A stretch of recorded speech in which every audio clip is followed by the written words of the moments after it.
ഓം ശ്രീ ഗുരുഭ്യോ നമ. അമ്മയുടെ ജപ്പാൻ സന്ദർശന വേള. വേദിയിൽ ദർശനം നടക്കുന്ന സമയം. അപ്പോൾ അവിടെ ഉണ്ടായിരുന്ന ഒരു ഭക്ത അബദ്ധത്തിൽ താഴെ വീണു. അവരുടെ മകൻ ഉടൻ തന്നെ അവരെ എടുത്തുയർത്തി പിന്നീട് അമ്മയ്ക്കരികിൽ എത്തിച്ചു. വീഴ്ചയിൽ അവരുടെ വലതു കൈക്കുഴയിൽ വേദന ഉണ്ടായി. അവർ ആ ഭാഗത്ത് ശക്തമായി തിരുമാൻ തുടങ്ങി. അത് കണ്ട് അമ്മ ഉടൻ പറഞ്ഞു, അരുത് മോളെ, എല്ലിന് ചെറിയ പൊട്ടലുണ്ട്, തിരുമരുത്. അപ്പോഴേക്കും വേദിയിലുണ്ടായിരുന്ന ഒരു ഡോക്ടർ വന്നു.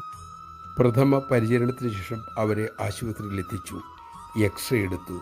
അമ്മ പറഞ്ഞ ഭാഗത്ത് എല്ലിൽ നേരിയ പൊട്ടലും ഉണ്ടായിരുന്നു. നമഃശിവായ. അമ്മയുടെ തൃക്കണ്ണുകളെ എന്തിന് മറയ്ക്കാനാകും? നാം ആ സന്നിധിയിൽ ഒരു തുറന്ന പുസ്തകമാണ്. അതുകൊണ്ട് തന്നെ അമ്മയെ ഭയക്കണ്ട, ഒന്നും മറച്ചു വയ്ക്കാൻ ശ്രമിക്കുകയും വേണ്ട. എല്ലാം അറിഞ്ഞുകൊണ്ട് തന്നെയാണ് അമ്മ നമ്മെ സ്വീകരിച്ചിരിക്കുന്നത്. അമ്മയെ അനുസരിക്കാൻ മാത്രം നമുക്ക് ശ്രമിക്കാം.